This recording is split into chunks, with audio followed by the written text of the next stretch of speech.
Hemos estado predicando sobre la primera epístola del apóstol Juan. Y estos versículos, los primeros 10 versículos del capítulo 3 de Primera de Juan, nos hablan sobre la misión que vino a cumplir el Señor Jesucristo. Ustedes lo van a detectar inmediatamente, lo leamos, porque dice que para esto apareció el Señor Jesucristo. Y dice 2 veces, ¿para qué apareció el Señor Jesucristo? ¿Por qué el Verbo se hizo carne? ¿Por qué Dios se encarnó en la persona de Jesús y vino aquí a esta tierra? Y esto tiene que ver en cuanto a la obra del Señor a favor de los suyos, de sus hijos. Estamos en Primera de Juan, capítulo 3, versículo 1. ¿Listos? ¿Alguien necesita una Biblia? Nadie. Todos tenemos Biblia. Qué bueno, porque voy a citar muchos pasajes esta mañana.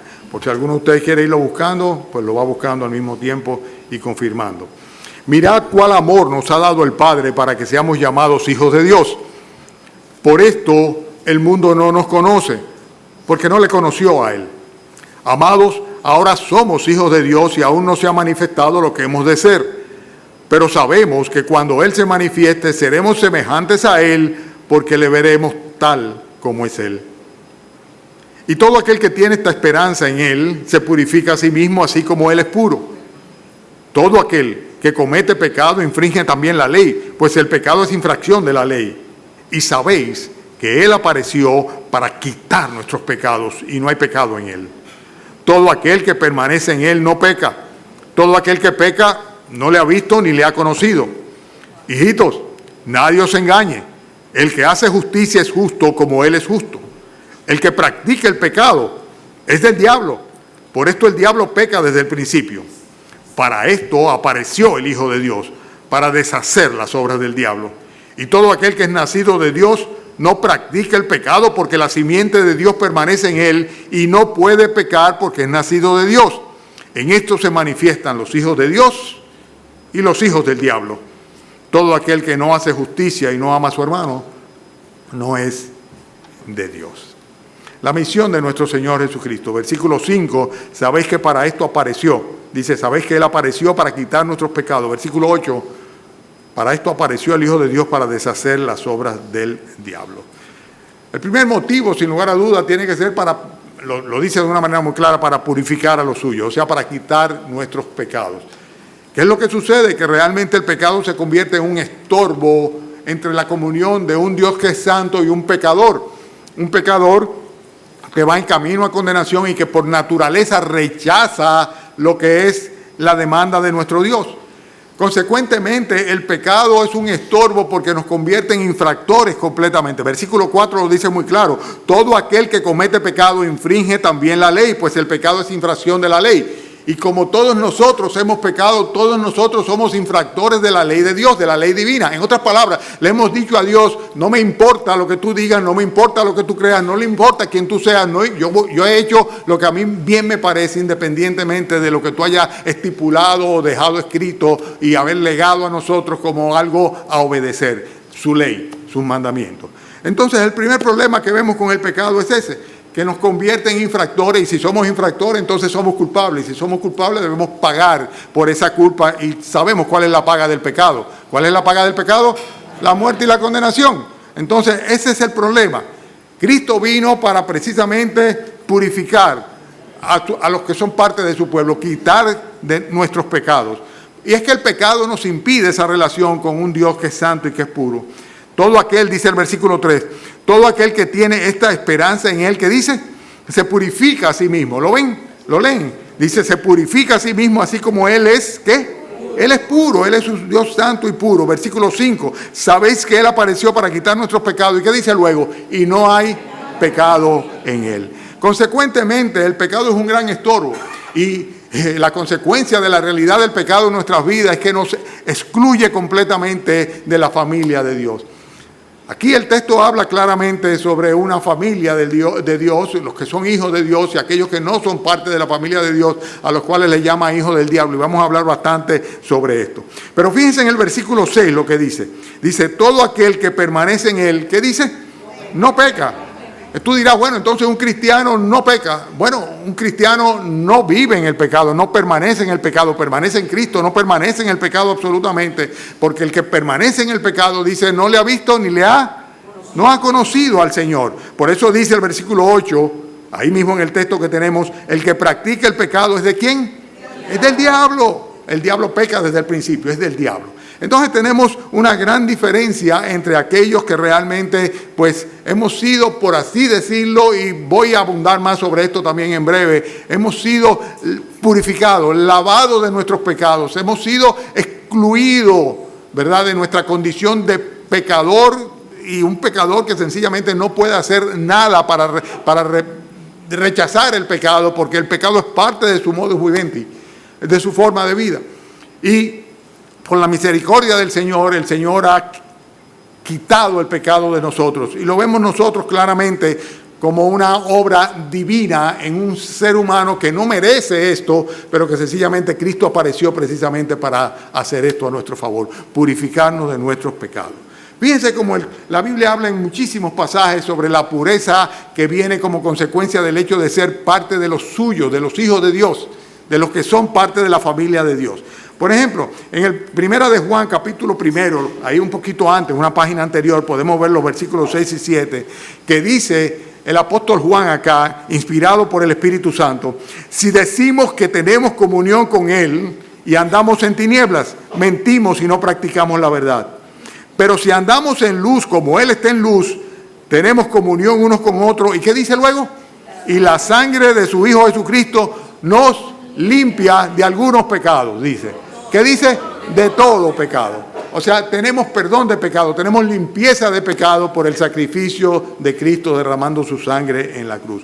Es una consecuencia de la obra redentora. No es un mérito, no es un valor adquirido por nosotros, sino es sencillamente una dádiva, un regalo de Dios, el perdón de los pecados a través de la sangre de Cristo, a través del sacrificio redentor sustitutivo que tuvo Jesucristo cuando, tomando nuestro lugar, fue a una cruz, murió ahí, padeció y murió por los pecadores derramando su sangre.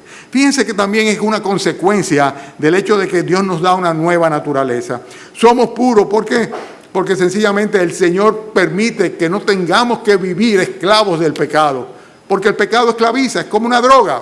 Una droga, un adicto sencillamente se ve compelido a repetir una vez y otra vez y otra vez la adicción, y volver de nuevo a caer en el mismo error de aquellos que posiblemente está consciente de que lo único que le va a traer es desgracia y enfermedad. Pero fíjense que dice el versículo 9, aquí donde estamos nosotros, en 1 de Juan, ¿verdad? Capítulo 3, que todo aquel que es nacido de Dios, dice, no practica el pecado, no practica el pecado. El cristiano no vive en la práctica del pecado. Una cosa es que pequemos, y como lo habíamos visto antes en los capítulos anteriores, tenemos un abogado para con el Padre, a Jesucristo el justo, quien es la propiciación por nuestros pecados, ¿verdad? O sea, quien hace que Dios se haya sentido satisfecho con su sacrificio por el pecado nuestro, pagando por el pecado nuestro, o sea, por eso Él es la propiciación por nuestros pecados. Otra cosa es que nosotros vivamos, ¿verdad?, simplemente en la práctica del pecado. El pecado es la excepción en la vida del creyente, no es la norma. De ninguna manera puede ser la norma. Si alguna persona está sencillamente viviendo en el pecado, y no voy a entrar en muchos detalles, cualquier pecado que se caracteriza, todas son fruto de la consecuencia de las pasiones nuestras, ¿verdad? De nuestras pasiones pecaminosas. Pues lo que vamos a ver nosotros es que sencillamente la Biblia dice, ese no ha tenido la experiencia de haber nacido de Dios. Versículo 9, todo aquel que es nacido de Dios no practica el pecado. ¿Por qué? Porque la simiente de Dios permanece en él y no puede pecar. Dice, no puede pecar, ¿por qué? Porque es nacido de Dios. Señores, la primera característica, o le voy a dar la primera señal que usted va a percibir, que le va a dar testimonio de que usted ha sido hecho un hijo de Dios, es el hecho de que usted va a aborrecer el pecado con el cual se sentía muy complacido antes. Usted lo va a aborrecer, muy por el contrario, ¿verdad? Como lo que le sucede a las personas que no tienen a Cristo, que sencillamente se sienten satisfechos porque cumplen con sus deseos, con sus pasiones, sacian sus apetitos cuando llevan a cabo la comisión de cualquier tipo de delito o pecado. Y cuando hablo de delito, puedo estar hablando de un pecado en la carne cualquiera, como un pecado contra el prójimo también. Sea como sea, el hecho es que el cristiano dice, no puede vivir en el pecado, no puede vivir en la práctica del pecado. Dice, ¿por qué? Dice, porque es nacido de Dios. Es una consecuencia de tener una nueva naturaleza. Cristo vino para quitar el estorbo del pecado en nuestras vidas, y si vino para quitar el estorbo del pecado, es liberándonos del poder que tiene el pecado sobre nosotros, a fin de que no seamos ya más esclavos del pecado, sino más bien siervos de la justicia divina.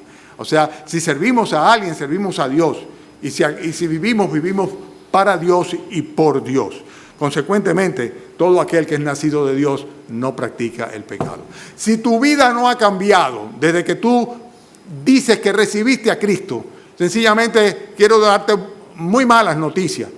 Si tú sigues viviendo en el mismo esquema pecaminoso de siempre, quiero darte muy malas noticias. Todavía tú no has nacido de Dios.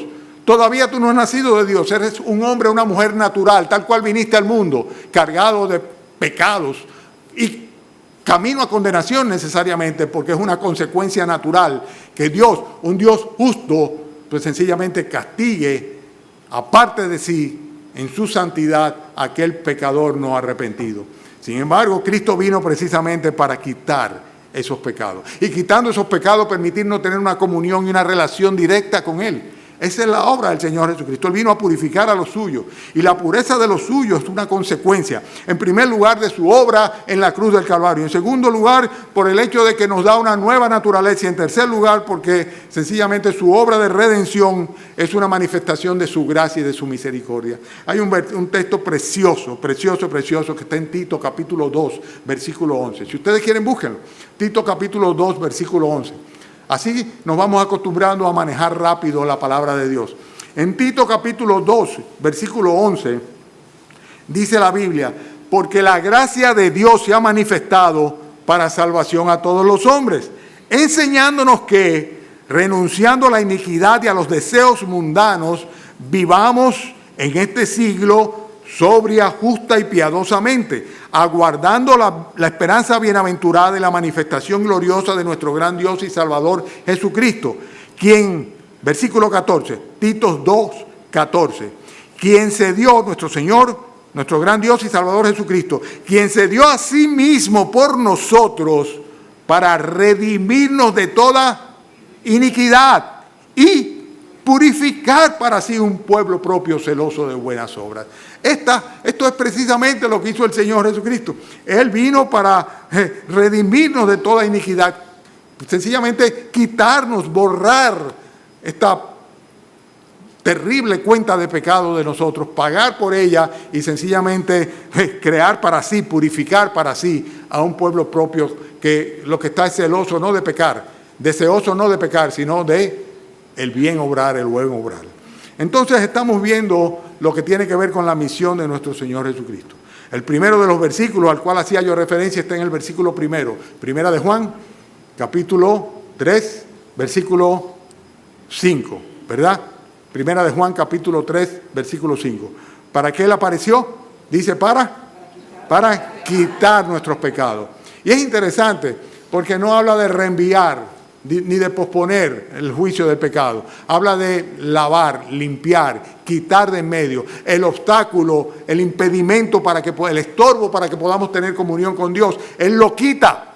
Él lo hace como fruto de su gracia, porque la gracia de Dios se ha manifestado para salvación a todos los hombres, ¿verdad? Entonces, consecuentemente, es una consecuencia de la gracia y la misericordia de Dios, de un favor no merecido que Dios tiene para con la humanidad, entregando a su Hijo unigénito para que todo aquel que en Él crea no se pierda, sino que tenga por el contrario vida eterna.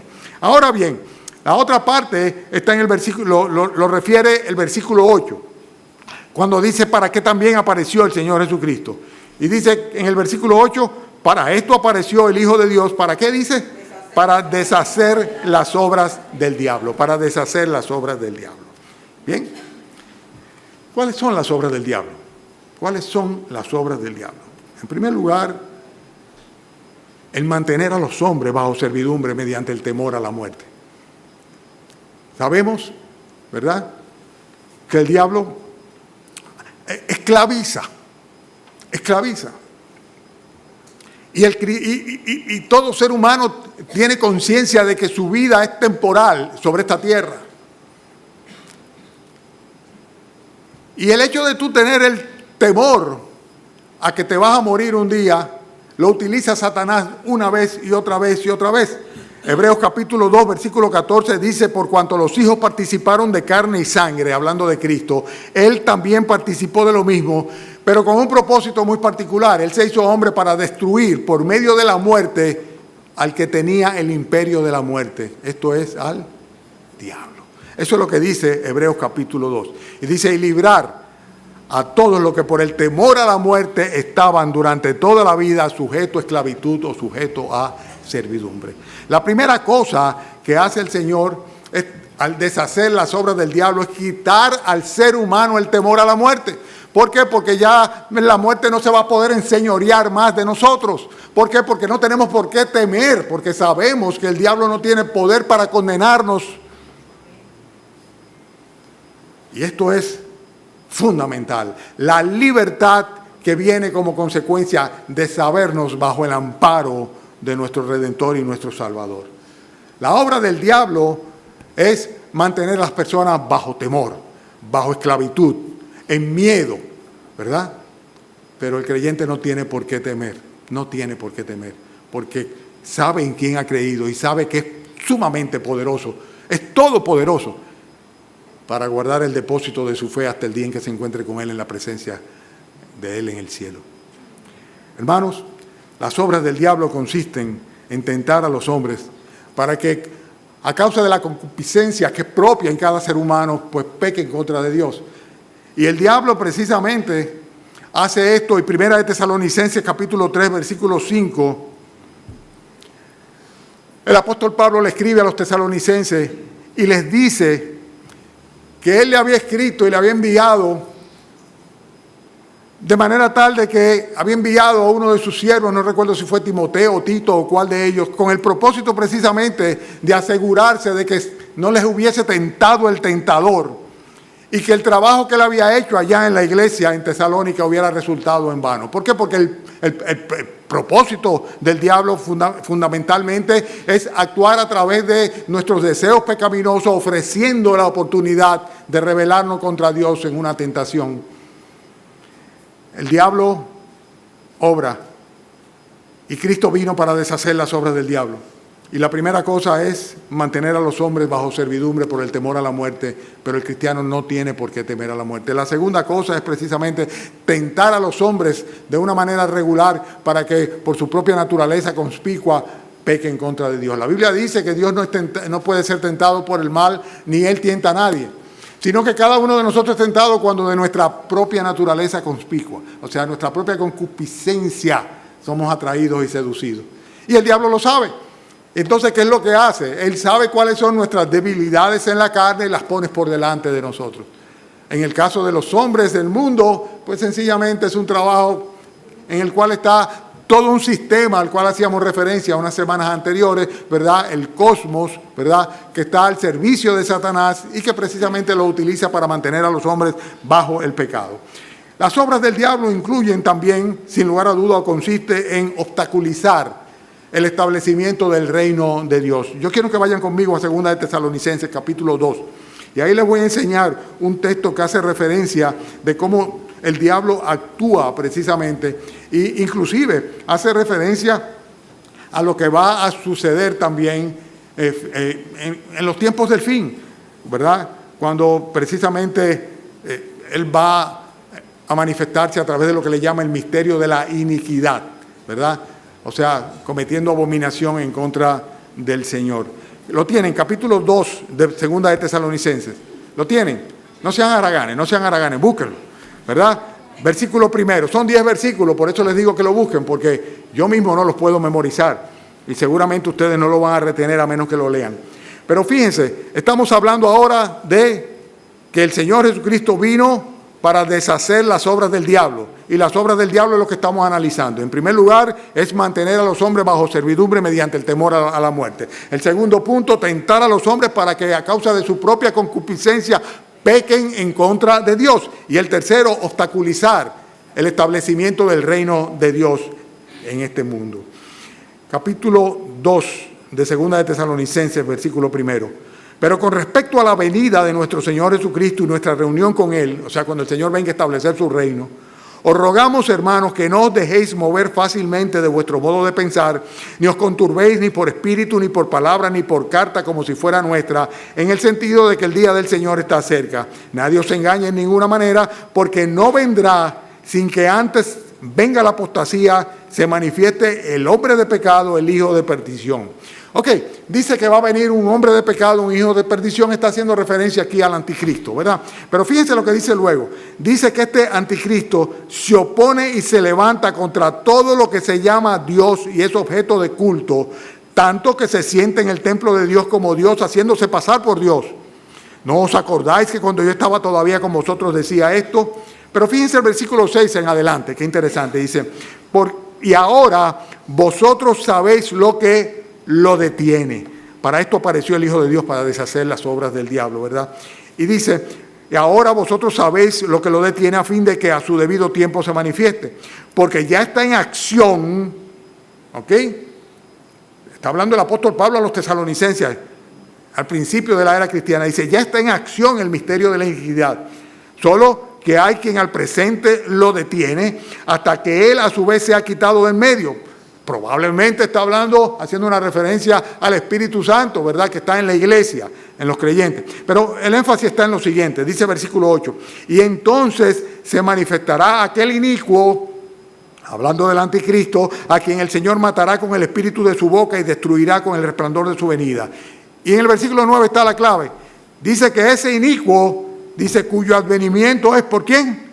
Por obras de Satanás, con gran poder y señales y prodigios mentirosos y con todo engaño de iniquidad para los que se pierden, por cuanto no recibieron el amor de la verdad para ser salvos. Entonces, precisamente, el diablo está oponiéndose desde ya, ¿verdad? Desde ya. Desde el inicio de la era cristiana, desde el Calvario, está oponiéndose al regreso de nuestro Señor Jesucristo a establecer su reino entre nosotros. Este inicuo que se opone contra todo lo que se llama Dios o es objeto de culto.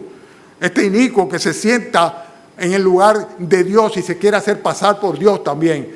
Este inicuo cuyo advenimiento es por obra de Satanás. O sea, el diablo, ¿verdad?, es quien va a estar actuando atrás de este hombre. Y desde ya veíamos como la semana pasada el apóstol nos advertía diciendo en el versículo 18 del capítulo 2, hijitos, ya este es el último tiempo, según vosotros oíste que el anticristo viene. Así ahora han surgido muchos anticristos y por esto conocemos que es el último tiempo. Hablando de la era de la iglesia. Entonces, ¿cuáles son las obras del diablo? Mantener a los hombres bajo la servidumbre por causa del temor a la muerte, tentar a los hombres para que por su concupiscencia propia sencillamente se rebelen y pequen en contra de Dios, obstaculizar el establecimiento del reino del Mesías, del reino mesiánico, y luego habla de otra cosa más la Escritura, en 2 de Timoteo capítulo 1, búsquenlo, versículo 7, de cómo trata de ocultar la realidad de que Cristo realmente quita la muerte y trae a la luz la vida y la inmortalidad. O sea, sencillamente que los hombres no conozcan el Evangelio, que no se revele, ocultar el hecho de que hay una oportunidad de no perecer para siempre en las llamas del infierno, sino que hay vida e inmortalidad a través del Evangelio. Porque no nos ha dado, 1 Timoteo capítulo 1, versículo 7, no nos ha dado Dios espíritu de cobardía, sino de poder. ¿Lo ven? Y de dominio propio. ¿Lo tienen? Versículo 8, 2 de Timoteo 1, 8. Por tanto, no te avergüences de dar testimonio de nuestro Señor, ni de mí, preso suyo, sino participa de las aflicciones por el Evangelio, según el poder de Dios, quien nos salvó y llamó con llamamiento santo, no conforme a nuestras obras, sino según el propósito suyo y la gracia que nos fue dada en Cristo Jesús antes de los tiempos de los siglos. Versículo 10. Pero que ahora ha sido manifestada por la aparición de nuestro Señor Jesucristo, el cual quitó la muerte y sacó a la luz la vida y la inmortalidad por el Evangelio. Las obras del diablo, las que vino a deshacer, eran mantener, ¿verdad? Las que vino a deshacer el Señor Jesucristo incluyen el sencillamente ocultar el evangelio de los ojos de los hombres, del corazón de los hombres. El Señor Jesucristo precisamente quita la muerte y la vida y la inmortalidad la trae a la luz por medio del mensaje del evangelio. Pero hay otra cosa que hace Satanás también, y son las cosas que el Señor Jesucristo vino a deshacer, y es precisamente acusar a los hermanos, acusar a los hermanos. Apocalipsis capítulo 12, versículos 7 al 11, habla sobre ello. ¿Lo quieren buscar también? Búsquenlo, búsquenlo.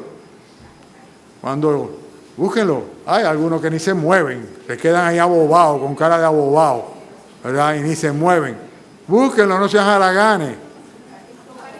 Yo no sé, pero cuando yo estoy ahí sentado, ¿verdad? Cada cita que un predicador hace, yo la busco. Yo la busco. Y si se equivoca en algo, lo ficho. Así que pónganse nerviosos los predicadores. No siempre se los digo, pero yo la busco. Y si algo no me suena que es así, yo la busco. ¿Lo repito? Ok. Estamos en Apocalipsis capítulo 12. 12. Y estamos hablando de que Cristo apareció para deshacer las obras del diablo. Estamos viendo cuáles son las obras del diablo, para saber qué fue lo que vino a deshacer Jesucristo, ¿verdad? Mantener a los hombres bajo el temor a la muerte. Ya nosotros no tenemos que temer a la muerte. Tentarnos para que a causa de nuestra propia concupiscencia pequemos en contra de Dios. Obstaculizar el establecimiento del reino mesiánico. Ocultar el evangelio, la vida y la inmortalidad para los hombres. O sea, que la gente no sepa que pueden ser salvos por Jesucristo, ¿verdad?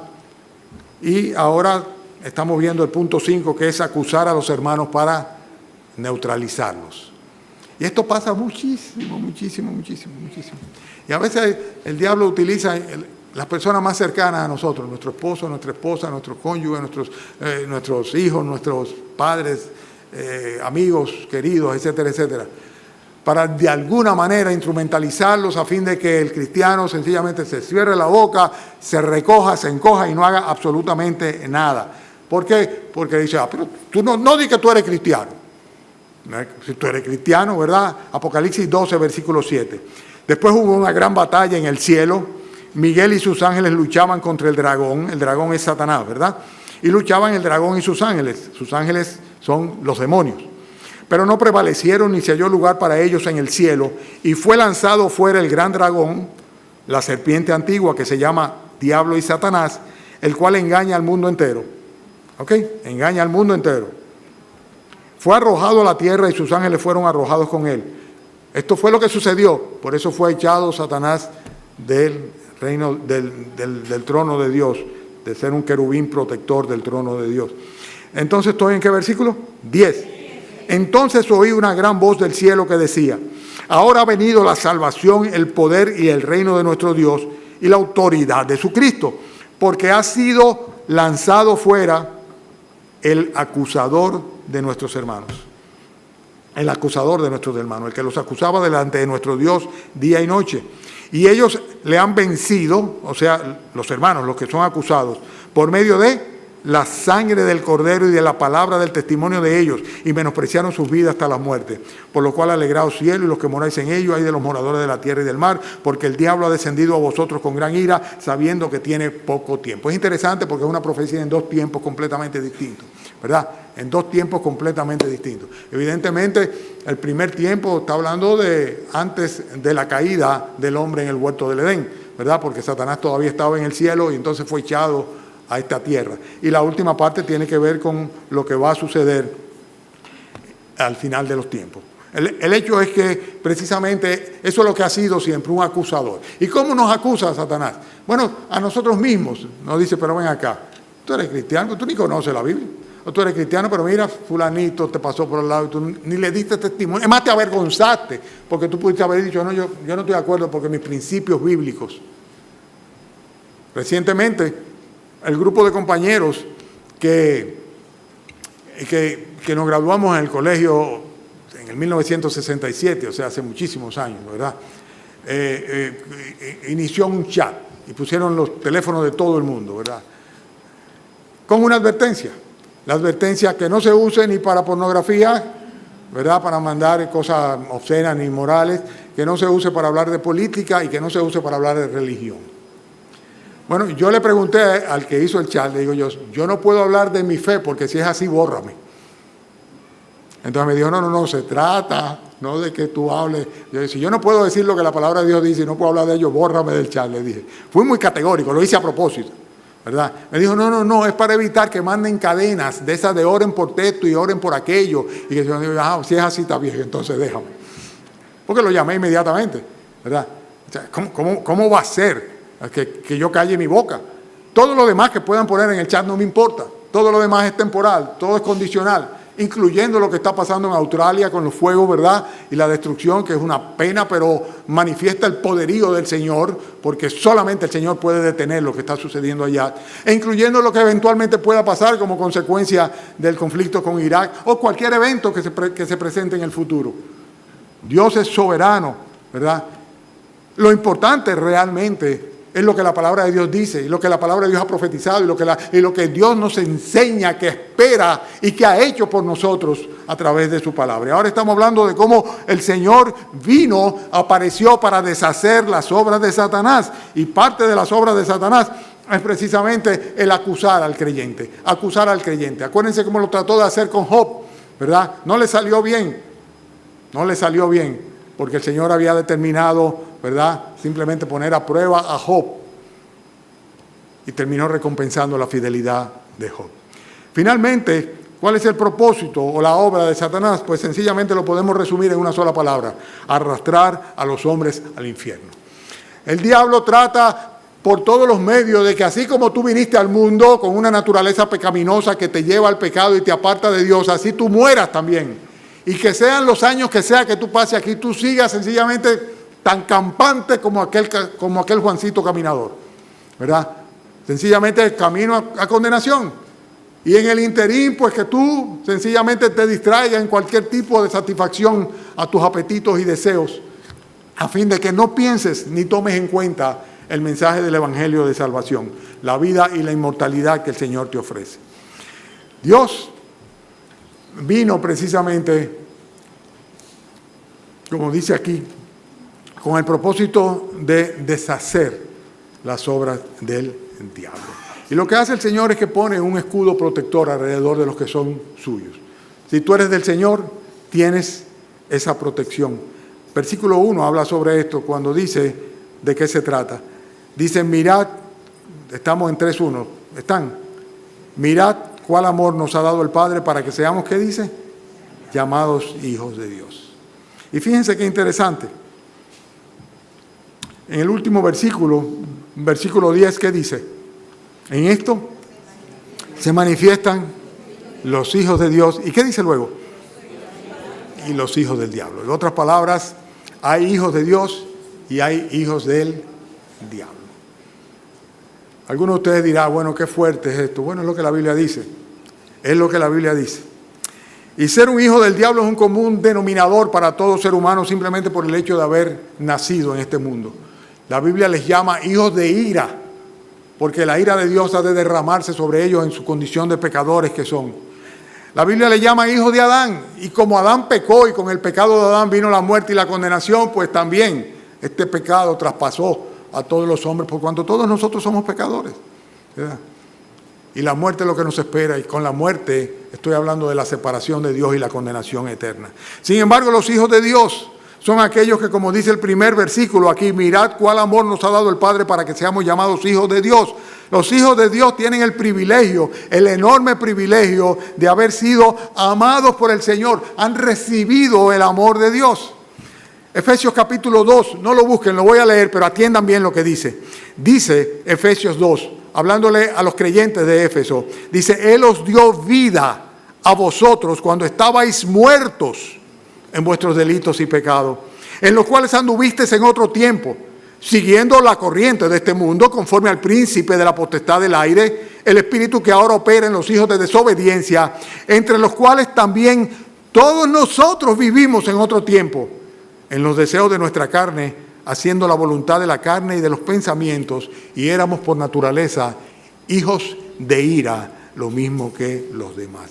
Los hijos del diablo, ¿verdad?, son todos los seres humanos, pero los hijos de Dios son aquellos privilegiados que han recibido el amor de Dios y que han recibido la vida espiritual que Dios no solamente la otorga y la da y la transmite, sino que también la preserva para vida eterna.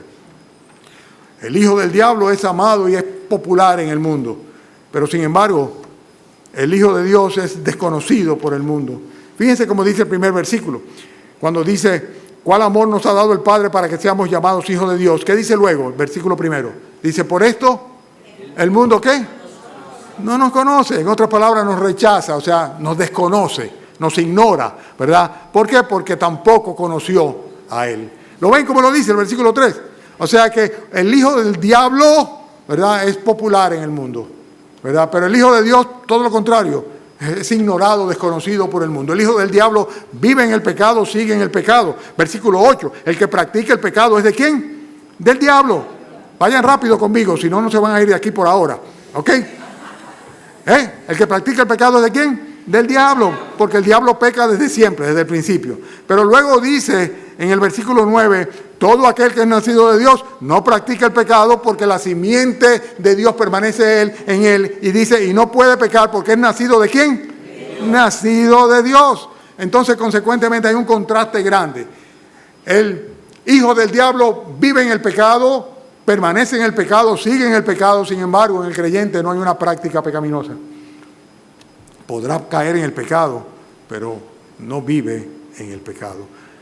Juan capítulo 8, versículo 42. Búsquenlo, por favor. El Evangelio de San Juan, capítulo 8, versículo 42. Van a ver la diferencia. Estamos ahora tratando de diferenciar entre el hombre natural, el que es un hijo del diablo, ¿verdad?, y el que es un hijo de Dios, aquel que ha sido redimido por el Señor Jesucristo, ha sido adoptado por Dios. ¿Ok? Y entonces dice Juan capítulo 8, versículo 42. Jesús entonces les dijo: si vuestro Padre fuese Dios, ¿lo tienen? Sí. Ciertamente me amaríais, porque yo de Dios he salido y he venido.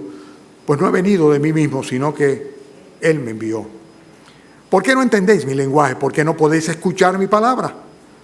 Vosotros sois hijos de vuestro padre, el diablo, y los deseos de vuestro padre queréis hacer. Él ha sido homicida desde el principio y no ha permanecido en la verdad porque no hay verdad en él. Cuando habla mentira, de suyo habla, porque es mentiroso y padre de mentira. Y a mí, porque os digo la verdad, no me creéis. ¿Quién de vosotros me redarguye de pecado? Pues si digo la verdad, ¿por qué vosotros no me creéis? El que es de Dios, las palabras de Dios, oye, por esto no la oís vosotros, porque no sois de Dios. Hay una diferencia muy grande. El creyente, el verdadero creyente ama al Señor, le ama. Como dice, si vuestro Padre fuere Dios, ciertamente me amaríais. Ciertamente me amaríais.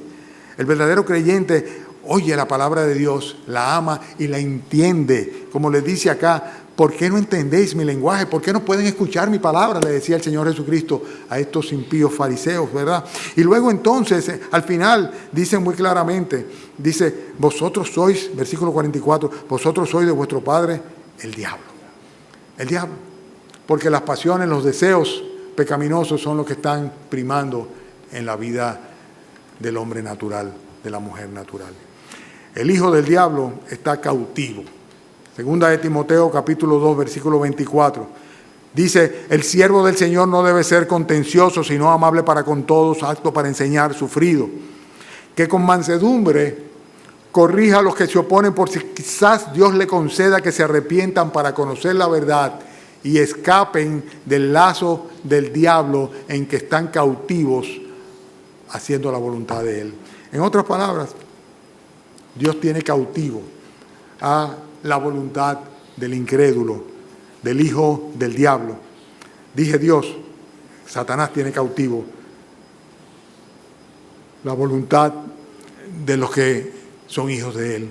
Pero sin embargo, en el caso del cristiano es todo lo contrario. La Biblia dice que el Señor nos dio libertad porque quitó de medio el pecado. El que es hijo del diablo, no hace justicia a su hermano. Versículo 10 lo dice de una manera muy clara. En esto se manifiestan los hijos de Dios y los hijos del diablo. Todo aquel que no hace justicia y que no ama a su hermano. Sin embargo, el creyente es todo lo contrario. El creyente, muy por el contrario, ama a los que son de Dios y ama a Dios absolutamente. Inclusive hay algo muy interesante, está en el versículo 12, que no lo hemos leído todavía, cuando habla de la diferencia entre un creyente y un incrédulo. Y dice que el creyente no es como Caín, que era de él, ¿de quién? Versículo 12, del maligno, era del diablo. Era del diablo y mató a su hermano. ¿Y por qué causa le mató? Porque sus obras eran malas y las de su hermano eran justas. Y hace una diferencia. ¿Y de qué es lo que está hablando? Del mal obrar de Caín, ¿verdad?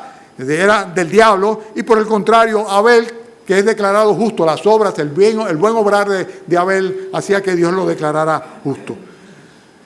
El hecho es que simplemente, o tú estás siendo guiado, a sabiendas o no, por tu padre Satanás, el diablo, o tú estás siendo guiado por el Espíritu de nuestro Dios, tu Padre.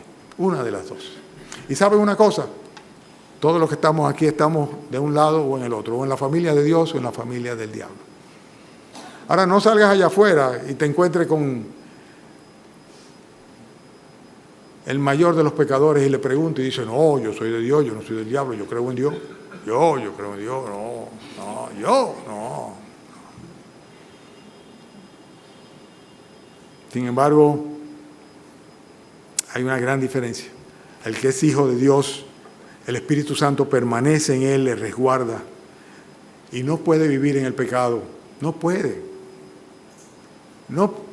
no es posible porque sencillamente no aguantamos. El que es nacido de Dios no practica el pecado por el hecho de que la simiente de Dios permanece en él y no puede pecar porque es nacido de Dios. Aquí está la gran diferencia, Voy a concluir ya, hermanos, no les voy a dilatar más. En esto se manifiestan los hijos de Dios y los hijos del diablo. Todo aquel que no ama, que no hace justicia y no ama a su hermano, no es de Dios. Cada uno de nosotros o es todavía un hijo del diablo o ha sido hecho por gracia un hijo de Dios, mediante la fe, habiendo recibido el perdón de sus pecados, habiendo sido lavados por la sangre de nuestro Señor Jesucristo y habiendo tenido un nacimiento espiritual, que es lo que nos hace parte de la familia de Dios. Los poetas y los cantautores dicen, gracias a la vida que me ha dado tanto. No saben lo que está diciendo. La vida no da mucho. La vida lo único que da es muerte y condenación. Gracias a Dios. Y es que hemos recibido su misericordia y su gracia y hemos sido hechos hijos de Dios. ¿Saben que en Estados Unidos ya se puede, ya hay la ley, lo permite, que un hijo se divorcie de su padre? Hay hijos que han presentado demanda de divorcio en contra de sus padres y han ganado. Sencillamente se han divorciado de sus padres. Bueno, yo creo que tal vez alguno tiene que hacer lo mismo. Hay que divorciarse de Satanás. Hay que decirle, yo no quiero que tú seas mi padre. Renuncio a tu patria potestad. Y la manera es diciéndole al Señor, Señor, ven a mi vida. Cámbiame, perdóname, sálvame, dame una nueva naturaleza, hazme un hijo tuyo.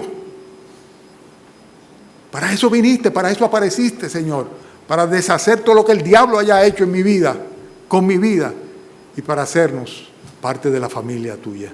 Entonces hazlo, Señor, conmigo, hazlo de una vez y para siempre.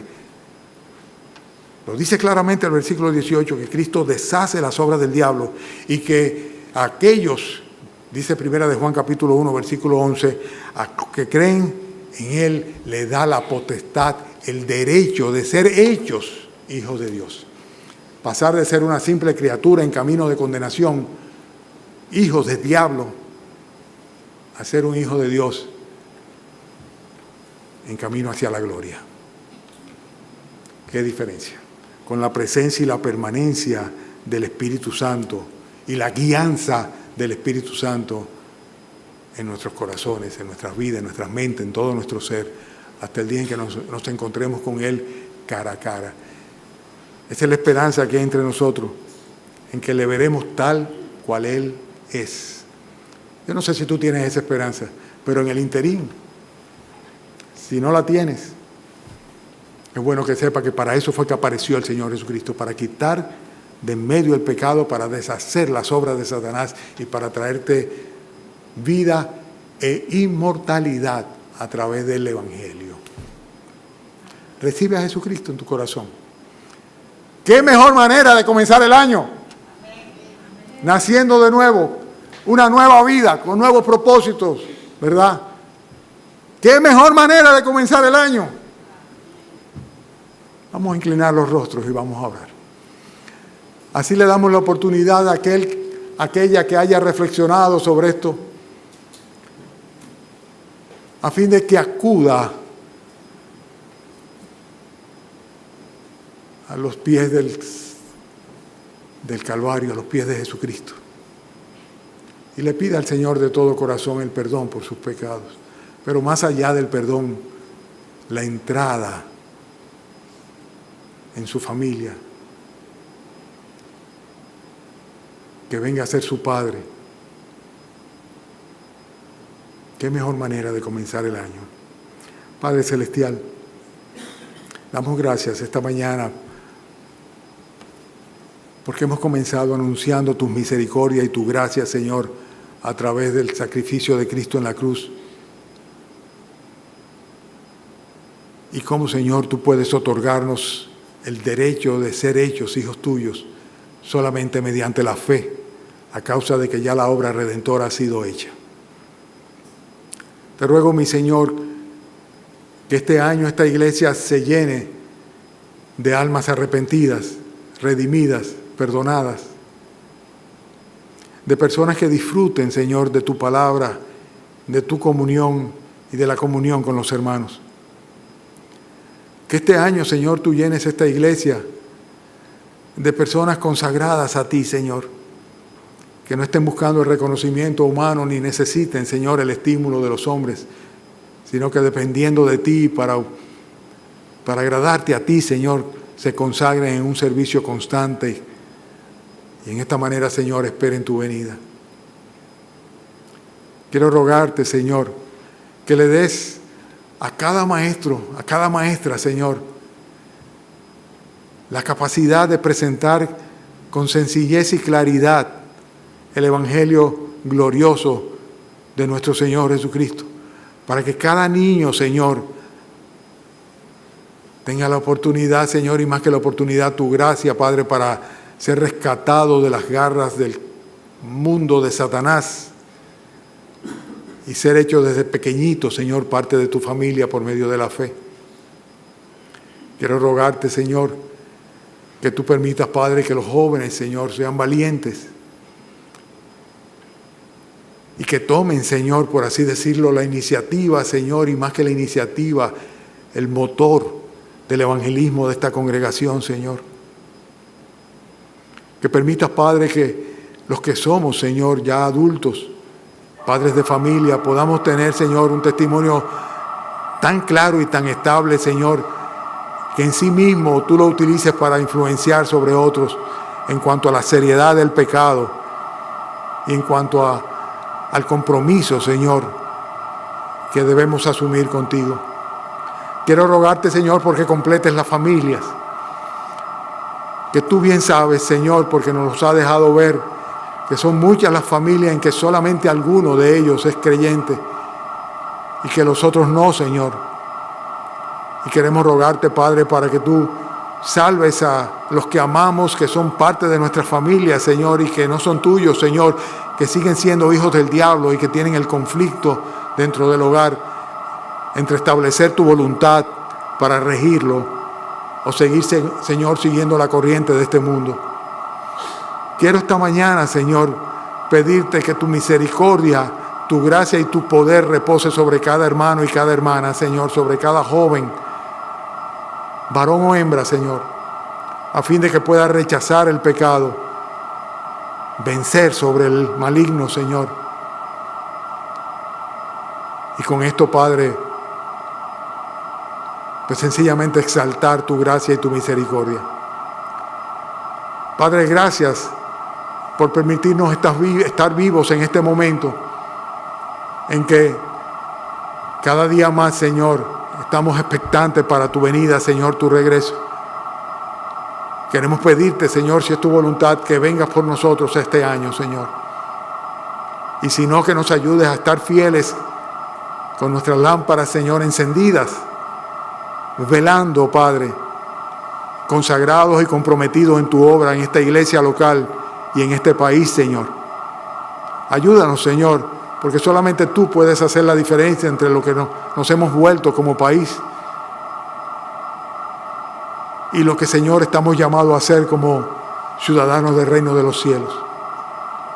Te rogamos, Padre, que tu misericordia alcance, Señor, a las autoridades, Padre, a las que están y a las que vendrán, Señor, para que tengan temor de ti, Señor, para que sepan, Padre, que si fueron puestos por ti en ese lugar, no fue para que ellos, Señor, llenasen sus apetitos, sus aspiraciones, sino para que te sirviesen a ti, Señor, sirviéndole a la nación. Te ruego, Señor, que tú, Padre, tengas misericordia de Haití y de la República Dominicana, Señor. Y que permitas, Padre, que el poder de tu evangelio, Señor, sea lo que transforme, ya que ninguna otra cosa podrá hacerlo. Que las expectativas en la educación, en la formación, en el dinero, en la fuente de producción, en el trabajo, todas estas cosas no cambian el corazón de los hombres, Señor, sino tu gracia, tu misericordia, tu evangelio. Y por eso, Señor, te ruego, Padre, que me permitas a mí y a mis hermanos concentrarnos, Señor, en ser activos, Señor, en la proclamación del perdón, de la misericordia y de la gracia que a través de Jesucristo es asequible, está disponible para todo ser humano. Gracias, Padre, por permitirnos comenzar este año en este culto. Rogamos que esta noche también, Padre, tú nos bendigas con tu palabra, que podamos, Señor, hasta que vengas, Padre, congregarnos una vez y otra vez y orar, interceder y tomar tu palabra y cantar y adorar, Señor, y glorificarte, aunque seamos, Señor, el último reducto de adoración en esta tierra, Señor. Permítenos ser lo que tú quieres que seamos, Señor. Te rogamos, Padre, ahora que tu bendición repose sobre cada uno de nosotros, Señor. Y te pedimos estas cosas en el nombre de Cristo Jesús. Amén.